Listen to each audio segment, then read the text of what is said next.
Honourable Member from Kenora. Well, thank you, Mr. Speaker, and maybe coincidental or fortuitous that I'm following my electoral neighbour, the Honourable Member for Thunder Bay, Rainy River. I will be splitting my time with the member for Wild Rose today. I'm very pleased to contribute on the debate regarding Canada's 2009 Economic Action Plan. Indeed, Mr. Speaker, this is not just an economic action plan to deal immediately with the global recession. It is a legacy document that will modernize Canada's infrastructure and position our great country to emerge from the global recession stronger than ever before and before other Western countries. This is not a partisan statement. For example, the International Monetary Fund recognized that Canada was one of the last countries to enter the recession and will be amongst one of the first to emerge. This economic action plan sends a strong message that this Conservative government will stick to its core principles and deal appropriately and effectively with the things that Canada needs to get through this recession. This economic action plan is a modest, manageable plan that will return us to surplus spending within 5 years. Now, Mr. Speaker, I want to take some time to focus on how and why this is not just a good economic plan for Canada, but more specifically for Northwestern Ontario in my riding of Kenora. Any action plan put forth had to deal with some very fundamental regional structural defects in the forestry and mining sectors, peculiar to Northwestern Ontario, in order to ensure that the Kenora riding could be competitive in areas of tourism, forestry, and mining as we emerge from this global recession. I can say unequivocally that by the time I finished reading the long-form version of the economic plan, I was impressed with how comprehensive and detailed it is in addressing the priorities for the Kenora riding, Northwestern Ontario as a whole, and other regions throughout Canada who depend on primary resources and the need for diversification for long-term economic stability. While I'm impressed, Mr. Speaker, I'm not surprised. After the extensive initial consultations with my constituents, our government went back out on the road and performed more focused roundtable discussions to identify specific measures the federal government could take to support regions of Canada who rely on primary resource-based economies. On behalf of Minister Raitt, Parliamentary Secretary David Anderson and I held roundtables in Kenora, Dryden, Thunder Bay, clear across to Sudbury. We met with forestry management and workers of companies like Domtar, Kenora Forest Products, and a number of other mining and forestry sector people, including First Nation stakeholders, in an unprecedented pre-economic action plan consultation. This economic action plan has addressed in a very technical, pragmatic, and responsible way not only how to deal with this global recession, but how to modernize our infrastructure and put the communities like the ones in my riding in the best position to diversify our regional economy and participate in a leaner, greener forestry and mining sector. This economic action plan takes immediate steps to invest almost $12 billion over 2 years in an infrastructure stimulus fund. This is key for Northwestern Ontario, as we will see the twinning of parts of Highway 11 and 17, specifically from Clearwater Bay, just outside of Kenora, to the Manitoba border. The twinning of this particular section of the highway not only provides for safer travel on the Trans-Canada Highway, but will also go a long way to fortify the vital transportation link between Western and Eastern Canada. Emphasis focused on wastewater and sewer treatment plants and shovel-ready projects that can start immediately are planned for our riding. We will increase broadband coverage and capacity to help ensure all regions of Canada are technologically on an equal footing. This is great news and critical for Northwestern Ontario.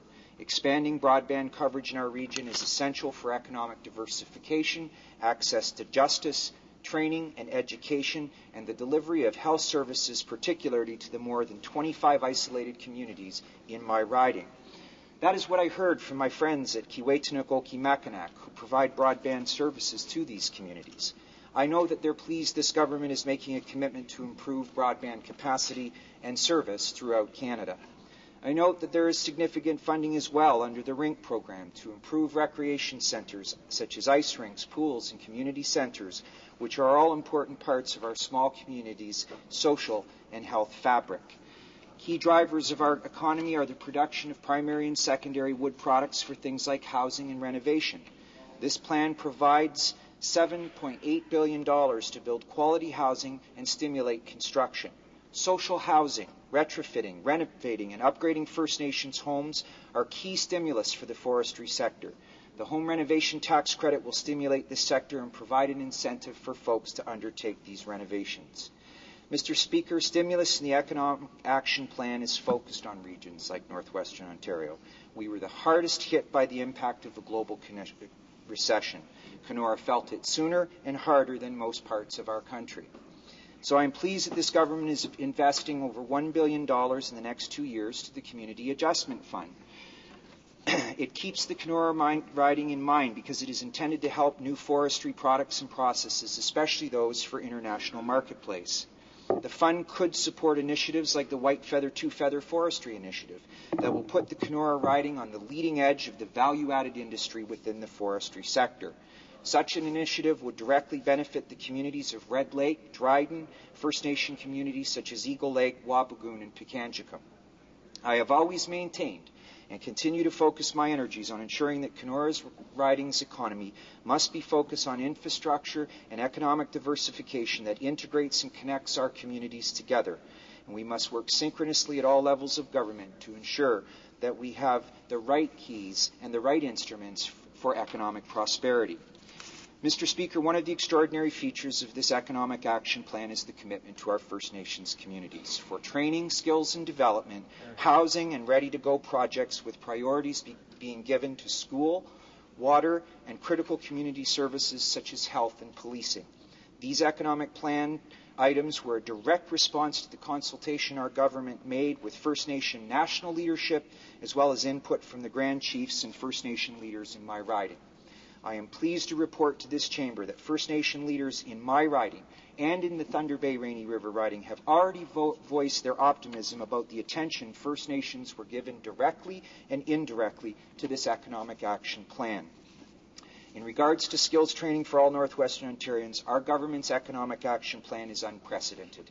There is a realization that moving forward we need a highly skilled workforce to be successful. That's why we're providing funding for the Canada Skills and Transition Strategy, which includes extra support for Canadians most affected by this recession. When I met with local industry in my riding, a key point I heard on more than one occasion was that changes needed to be made to the employment insurance.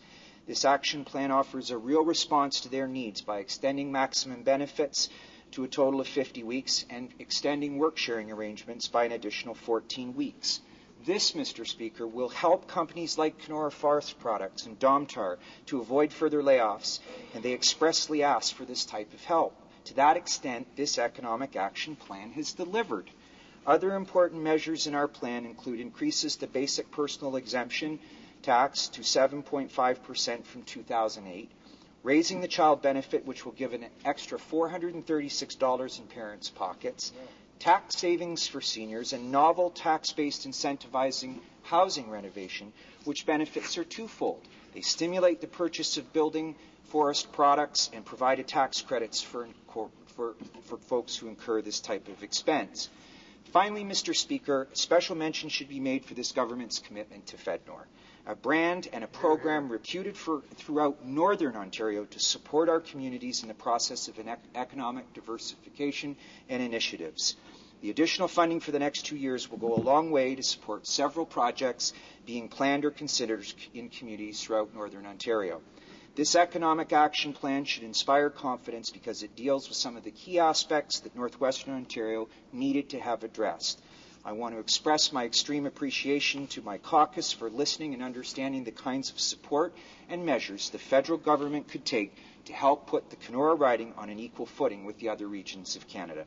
I believe that this Economic Action Plan goes a long way to bringing the communities in my riding and across Northwestern Ontario, including First Nations, much closer to that goal. Thank you.